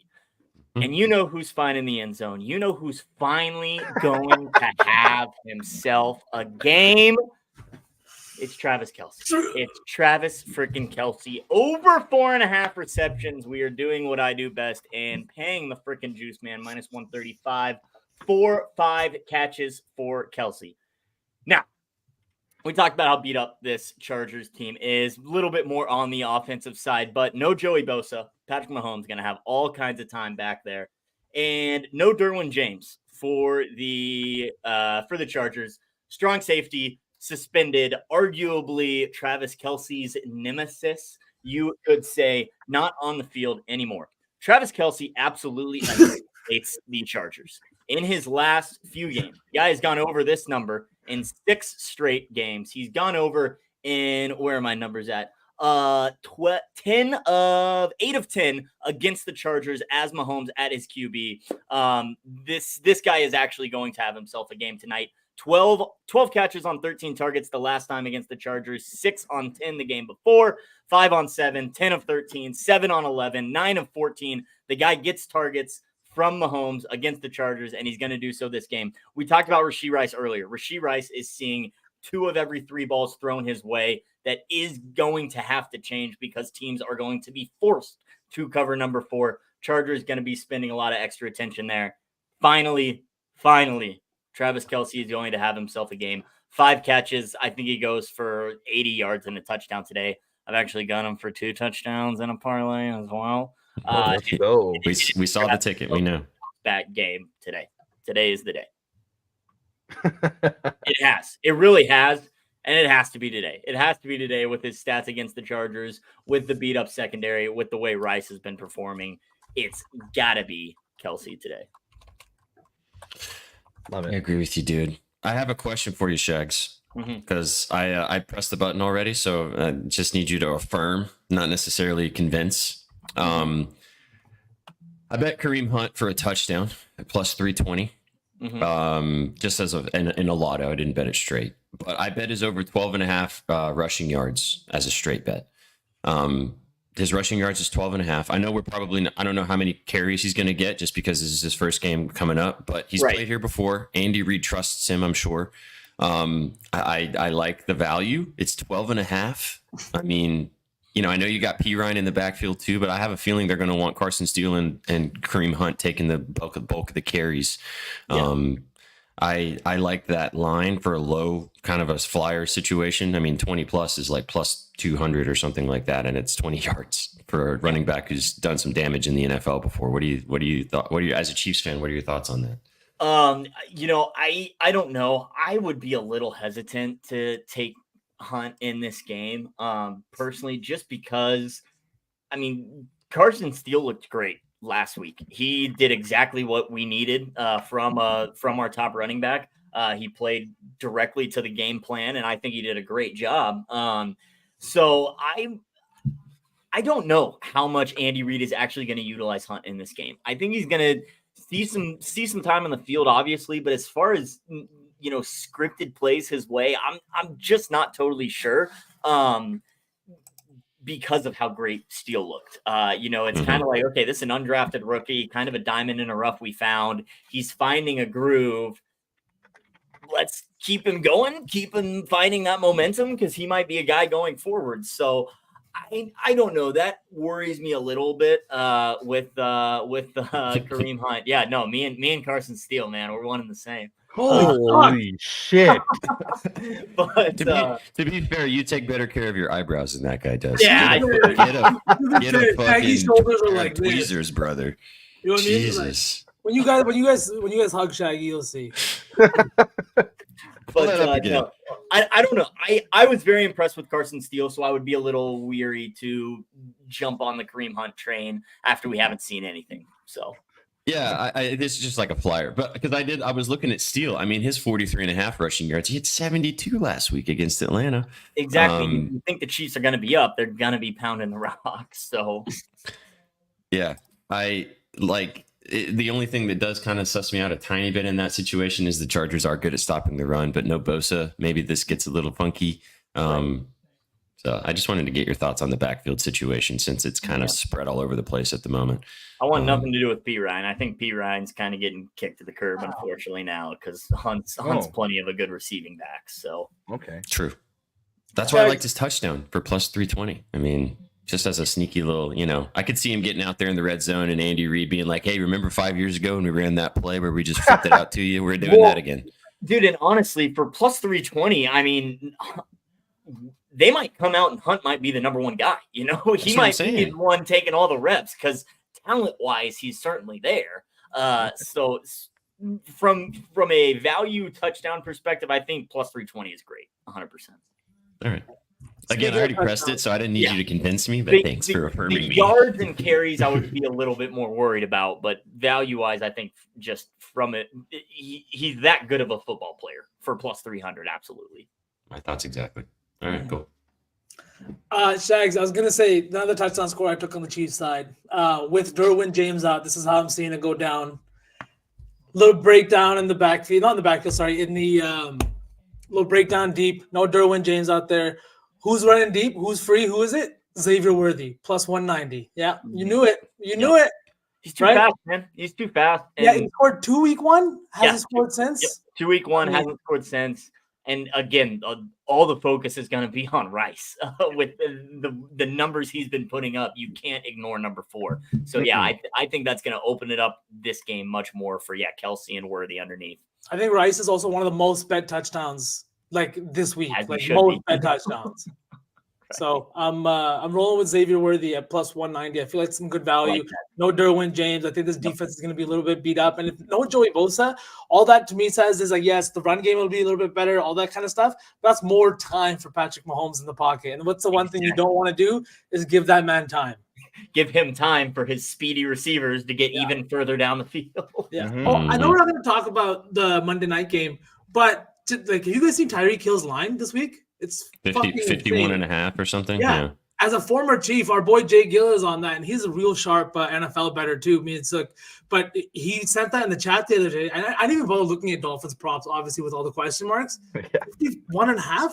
That's crazy. Tyler Huntley is getting the start. Yes, Snoop Huntley's starting. Dolphins. Right? So, I don't know. He hadn't played a game since Nam. Right. We'll talk about this more tomorrow. Yeah. We'll talk about it more tomorrow because I got a lot of thoughts on the game too. But Chris, what is the guy who does the Alabama Georgia game? Chris Flowers, is that his name? The play-by-play guy. Fowler, yeah, Chris Fowler. True fucking shade, brother. He was like, "Wow, this Georgia-Alabama game's amazing," and Kirk Herbstreit was like, "Damn, you're really going and really getting excited. Are you okay?" He's like, "Well, we got Titans and Dolphins on Monday night, so we got to get it all out now." Yeah, that's foul. Nasty work, Chris. Nasty work. Nasty work. Oh my god. Sam did some nasty work. I can't wait to show you tomorrow. I've been sitting on it for a whole week. Oh my god, I can't wait. Nasty fucking work, man. Shut up, Kadar. Last year's best Monday Night Football was Titans fucking Dolphins. Mother. I couldn't believe I was watching this. I was enjoying a nice, Saturday night fucking college football game, and then I catch fucking Titan shade. What am I doing? Incredible stray. Yeah. Incredible stray. Yeah, stray of the year, exactly. Right to the fucking heart. I thought I was gonna have to deal with it. All right, Sunday Night Football, and then we'll cook a touchdown lane, and then we'll get out of here because the slate starts soon. Any thoughts on this one tonight, boys? Should be a good one. Under. I actually got 47. Prime time Sunday Night Football. I don't know what else there is to it. But then I also took Josh Allen to throw a pick. Minus 120 is the number that I got. It's climbed up. I think it's like minus 131 now. I took it last week against the Jaguars, and it was plus money. That was stupid. The Jaguars secondary sucks. Ravens secondary is much better. Much better. And we know Josh Allen, much better than the Jags. Come on. That's what I'm getting at. Much better than the Jags. Not playing up to standard as we're used to for the Ravens defense, but much better than the Jags secondary. Josh Allen's a turnover machine. We know this. It's kind of just that he's due play. So he's due to throw one, right? He's due to throw a pick. I think he lets one get away. So under one interception for Mr. Allen at minus 120, and then the under 47. I'm still okay with the 46 right now. So that's what I got in Sunday Night Football. This is one of my favorite sides this week. It's the Buffalo Bills, plus 125. And I've been saying it all season. I think the Bills are good. I really do. And this is going to be one of those games. It's a litmus test. This is where you test yourself against the other elite in the league. And I know that the Ravens haven't looked or played like one of the elite teams in this league. But the thing is, they're 1-2. Putting them at 1-3 not only positions you at 4-0 at top of your division, also tied for top spot in the AFC, and then it also knocks down the Ravens to 1-4 and potentially out of the playoffs, right? And now that to me is a huge game, and it's coming right now in week 4. This Bills team is going to come in, I think, fired up off of a 3-0 start. Josh Allen has looked absolutely fantastic this year. And on Sunday night, it's prime time. We know that Lamar hasn't been able to kind of complete a pass greater than 5-6 yards. And if he does, his receiver's usually running back towards the ball. Nothing frustrates me more than a quarterback without a deep ball. We saw it on Thursday night. Daniel Jones missed on at least 2 or 3 easy touchdowns when his wide receivers were open deep and had their guys beat, but he just couldn't push the ball far enough. When you have your receivers coming back or slowing down for the ball, you are putting them in a position to get hurt or get tackled. And that's what I think Lamar does. Josh Allen has been fantastic offensively, and this Bills team, Yes, they lost so many pieces defensively, but Sean McDermott has them playing at a Mhm. fantastic level. He's got a bunch of young guys playing their positions and doing what they're supposed to do. That's the beauty of having a defensive head coach, is that he'll get the best out of guys like that. Another play that I'm taking this one is I think Josh Allen gets in the end zone. He hasn't gotten in the end zone for I think 2 weeks now. I know that James Cook is going to be a popular play, but just with the narrative, you're playing Lamar Jackson. This is, the amount that he rushes and all that kind of stuff. It really feels like one of those spots where Josh Allen just kind of puts the team on his back and says, watch this. Lamar Jackson, who? Right? Mhm. And rumbles into the end zone. So give me his touchdown too at plus, I think it was a 110 it's sitting at. Yeah. But that's all I'm on Nice. today for that game. Hell yeah. I'm just looking forward to watching it, to be Same. honest. It's Same. gonna be a great into Sunday. Gonna be a great game. And I kind of lean with you. If I would take a stab at this game from a side perspective, I think I would just take the Bills on the money line and let it rumble, or the under, like you mentioned, Shags. Yep. I mean, Henry to score a touchdown is probably hitting, but it's like minus 170 or something like that. So, but Oh my God. Aloha. The Bills and score? What is this? What is this? what is this? Boys, you got anything else about this game, or shall we cook a touchdown lay and then get out of here? Nope. No. Let's cook it up. Let's do it. Let's cook. Let's do it. Let's do it. Let's do it. All right. How do we want to do this? Do you guys just want to all pick one that we like the most and do it that way? Yeah. Okay. Who wants to go first? I'm going to give Pressure's you on. Jerome Ford. Okay. Jerome Ford. Mr. Ford. Yeah. Okay. Let's see the odds on that. You're making us bet on the fucking Browns, B? God damn. I was kind of going to go to that game too, to be honest with you. You were wanna going to go take one in one? that game too? I was going to throw out Jacoby Myers. You want to? If you Oh. like that more, I can go with Goddard, Shags. I like Or Goddard. I like Yeah. Goddard a lot. Yeah. I don't know. Jacoby Myers was just kind of a feel play for me. I What's feel your like he favorite? could, man. Is that your favorite? Kelsey. Kelsey? I Let's do think- Kelsey. let's I'd do rather Kelsey. ride Kelsey. Let's do Yeah. Kelsey. He's got great value today too. He's sitting at plus 190 when I took it. Right. Mhm. Yeah. That's Okay. my favorite. It's got to be him. Okay. Kelsey. Ford from V. We'll go with V's plums. We like those. Plum talks. Zuck? I don't know. I like Drake London to get in for the third straight week. I like Bucky Irving. I also kind of like, what's his fucking name? Pat to finally get a touchdown. He hasn't gotten in the end zone yet. Who? Frymouth. Oh. Yarmouth. Let's go with Drake for me. All right. Drake London. Mm-hmm. Okay. If All we know plus anything- monies. When Kirk has a good receiver, he feeds him and he gets into the end zone a lot. There's a reason that JJ had like such great fantasy years. All right. Mine. Vsauce, Shaggy you wanna- made me smile a year ago today. Look who's watching today, On huh? Twitter. You were On good the old today. X. What happened? Kobe. All right, boys, here you go. 29th. Drake London, Jerome Ford, Travis Kelsey, and mine is Mr. Chuba Hubbard. Let's Plus go. 105. That gets us to plus 6905. Nice. Nice. Nice. Let's go. That'll do. Nice. That'll do, donkey. That will definitely do. Big dog. Um, This is hella juice, but one of my favorite touchdowns today that I think it's not a hella juice, minus 125. The only juiced one I took today is Josh Jacobs. I really think he gets into the end zone today. 3 weeks, no TDs. I think he gets one in there today. Oh, shit. I made a mistake. What happened? I had No, I one think- that was in there already. So it ended up being a 5-legger. So it wasn't 6. It was 6905 with 5 legs. Najee was the last one. Actually, So let me take that out and see what it is. Plus 3569. Wow, we get another 69. Jesus. Here we go. ew. Crutch, I was going to say Simone Biles' husband now plays for the Yeah, he- Bears. He plays for the Bears now. Mhm. Yeah, Owens, because he got the scoop and score week 1. Yeah. Oh, he sure did. Did you see she was Oh, he wearing did. his? She was wearing a Packers jacket with that, but I guess it had teams that represented him, and there was Packers stuff on it, and some Bears fans were mad that she was wearing it at the game. All right, chat. Chuba Hubbard from the Panthers, Travis Kelce from the Chiefs, Jerome Ford, and then Drake London, all to score touchdowns, plus 35-69. Those are our 4 touchdown lays, the Gridiron 4, however you want to call it. Those guys are scoring TDs today. And write it out with us. In here. Nobody else is getting Only this here. one.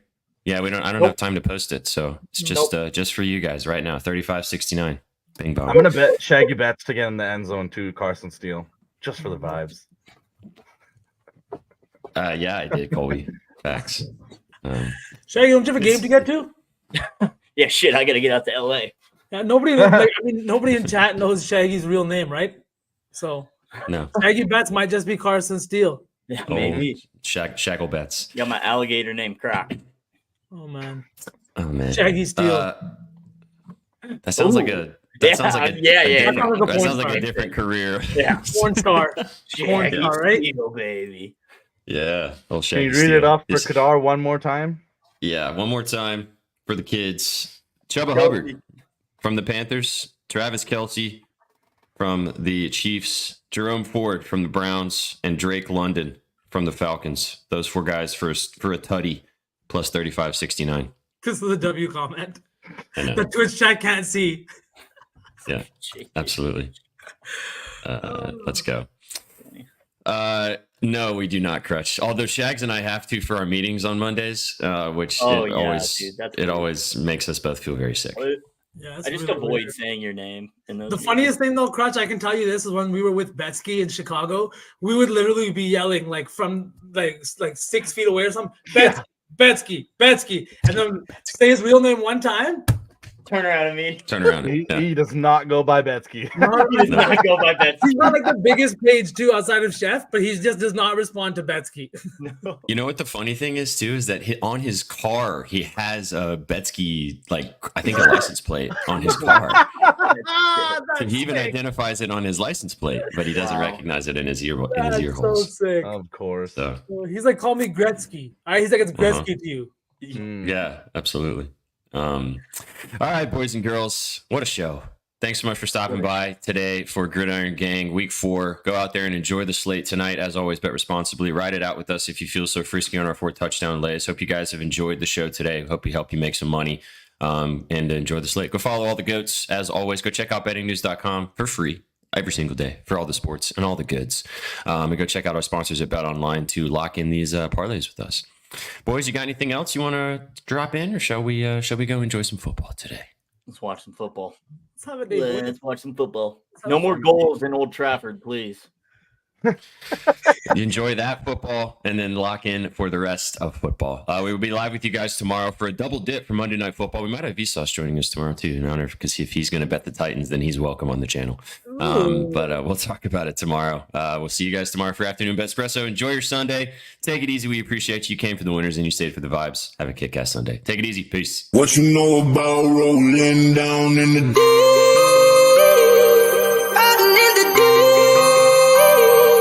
down in the now I know y'all be loving this shit right here. Rolling. What you gonna do? Rolling. What you gonna do? Down in the rolling. What you gonna do? Right, y'all be loving this shit. What you know about